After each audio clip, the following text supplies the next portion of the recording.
Good morning, everyone. As you heard, I'm Violet. I'll be presenting soil responses to pipeline reclamation. All right, let's get started. So we're going to start off with, this is a slide literally from last year's North Dakota Reclamation Conference. This was presented by Justin Kringstad of the North Dakota Pipeline Authority. What we really want to show with this is this total number of pipeline installed in North Dakota, which is about 30,842 miles. So keep this in mind. So we'll just give a quick reminder. I know a lot of people here already know what the average pipeline right-of-way might look like, but for those of us who don't, so this is just a generalization. They'll start by removing that topsoil from the trench in the work area, and they store that to the side. And then they'll store the subsoil after they dig the trench. And all of these together is around 100 feet. Now, 100 feet is the industry standard, but that can face constrictions in certain areas. However, if we add that together, that's around 100 feet. And then we take that number from the previous slide, and we've got around 374 acres of disturbed soil in North Dakota. So what happens when you move the soil like this? I know a lot of people have gone through this, but here's just what an undisturbed soil might look like. That A is going to be our topsoil horizon. Our Bs are going to be the subsoils. And you can see how those are, those have got multiple layers to them. I won't go into like the letters and numbers below that. Just notice that there's multiple of them. So after it's the soil is moved, we are going to get and put back, we're going to get one of three things is going to happen. Hopefully this first one, this great happens, which is those distinct layers. However, a lot of the times we can get what's okay, which is the mixture of the top and the sub, the A and the B horizons, but they're still distinct from that C horizon. And then finally, this is the absolutely not desirable thing that can happen, which is that totally indistinct top layer. So the objectives for this project were to determine the characteristics for current non-cropland pipelines in the Bakken region, and then hopefully compare those to other soil disturbances of a similar nature. So we did all of our sampling in McKenzie County, which here's a map that shows that, and that red star is Watford City, where we are right now. For those who don't know North Dakota, there's a top map right there with some landmarks. But what's important about this for our soil sampling in particular is these major land resource areas. Those were created by the NRCS. And here in McKenzie County, we've got two. We've got the northern rolling high plains, which is glaciated, and then we've got the rolling soft shale plains, which are unglaciated. And that northern border is just the Missouri River. So for our soil sites, to capture those differences in MLRAs, we've got two locations. Our circles are our north sites, and our triangles are our south sites. For our vegetation, we have the same map, but this shows something called reclamation suitability. Now, this is a layer unique to North Dakota, and it compiles different metrics to try and get at how the ability for reclamation to happen. So here we've got our red, orange, and yellows are not suited, somewhat suited, or poorly suited, and then our greens are going to be the moderately well to the well-suited stuff. And as we can see, we were trying to capture some of that as well with our sampling. So keep this in mind when we get to the vegetation aspect of this project. So in total, we ended up sampling 5 pipelines, one in the north, dominated by clay loams, and 4 in the south, which were dominated by the fine sandy loams. And those are variable years since installation date as well. So for our soil sampling methods, we were trying to capture this sort of slope. So slope results in catinas, which are different depths to those soil horizons. So our light green is going to represent our pipeline right-of-ways. And our soil sampling, we sampled the summit, the back slope, and the toe slope on and off of the right-of-way. And those samples were about 15 centimeters deep, which is pretty standard. So after we had sampled these soils, we took them back to the laboratory in Fargo. We did plant available water via the pressure plates. We did one-to-one extractions for pH and electrical conductivity.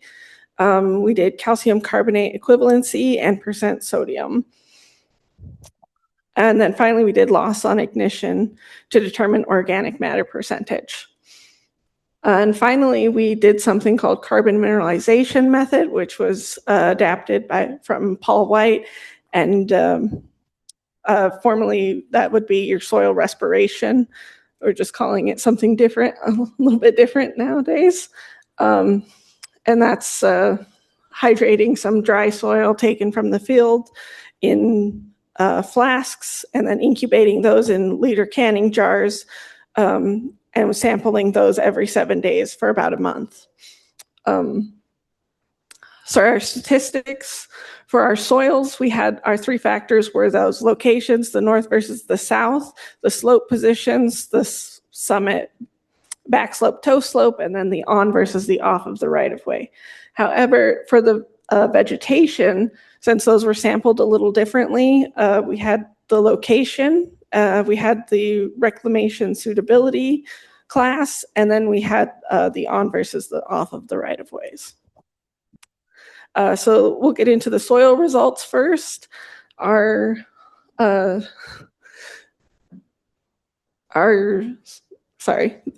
results for the location, the north versus the south, which covered those different MLRAs. So we had one that was not statistically significant, which was our pH.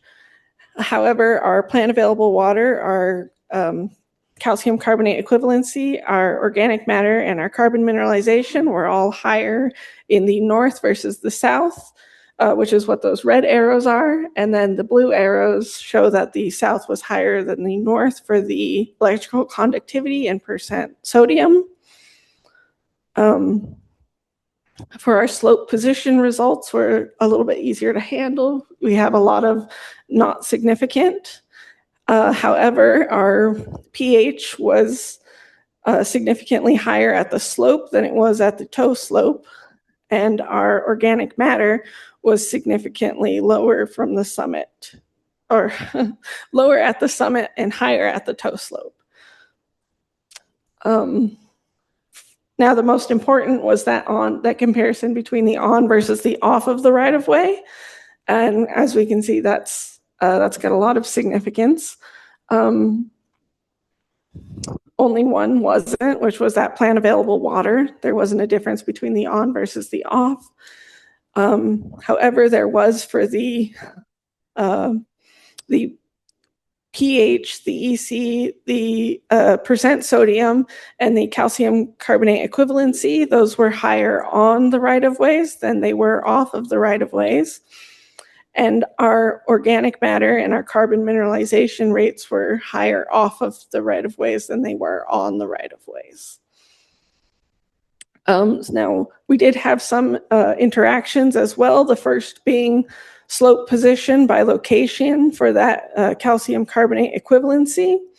And as we can see that in the north, that CEC was higher at the summit and lower at the toe slope. But in the south location, it was not significant at all. And additionally, we had an interaction of the carbon mineralization for location by the right-of-ways.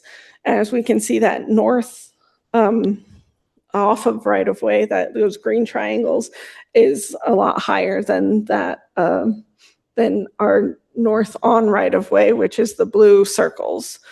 And I think this just gets at what several other people have talked about, which is that when disturbance happens, it's going to be sort of like a reset. So we can see that both of those, both north and south on right-of-ways are kind of very close together, whereas that north off right-of-way is significantly higher.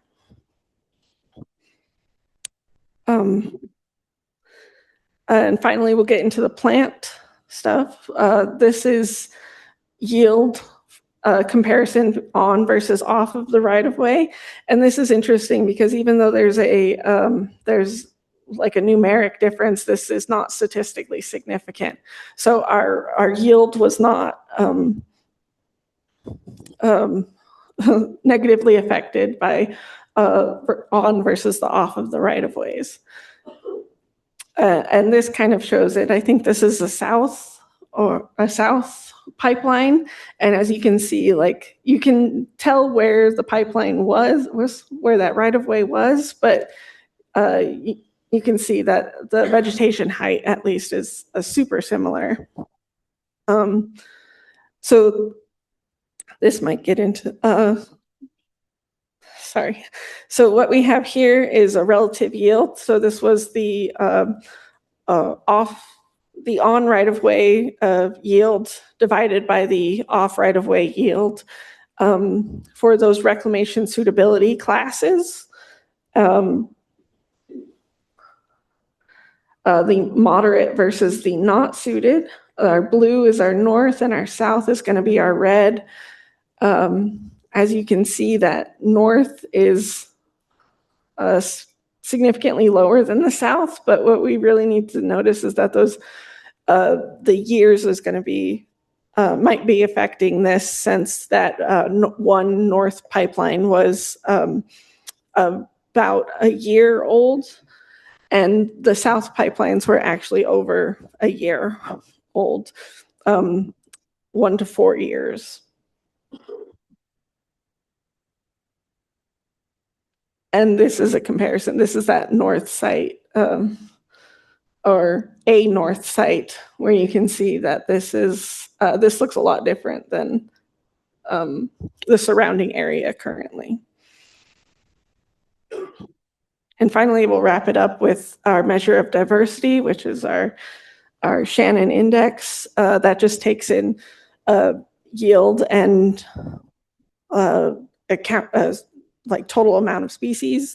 And this actually was significantly different. When compared on versus the on was significantly lower than the off, which that just means it's more diverse off than it is on, which is something we expect, definitely. We would hope that diversity would happen over time. But once again, time is going to be that limiting factor, especially because we only have like 1 to 4 years since reclamation started, since that disturbance happened for our pipelines. So to wrap it up, we'll start by saying continued care with the soil layer separation is crucial for reclamation in the area. It's important. The influence of parent material on reclamation is very important for your plans. I would like to point out that the yield did not suffer after disturbance using that USFS seed mix. So that's all of our sites were taken in conjunction with One Oak on USSF. Little Missouri River or Little Missouri National Grassland. Even after establishment, effects of disturbance can still be observed 4 years later in those soil physiochemical properties. So they did have that difference. And then the plant diversity will take at least more than those 4 years to recover in this area. I'd like to thank my technicians, Aaron and Nate, and my my counterpart, Amanda Jenkins at One Oak, and Dr. Paul White, whose methods I used for that carbon mineralization. I'd like to thank One Oak for their access to those pipelines and support. And I'll wrap this up with some friends in the field, and I'll take questions now.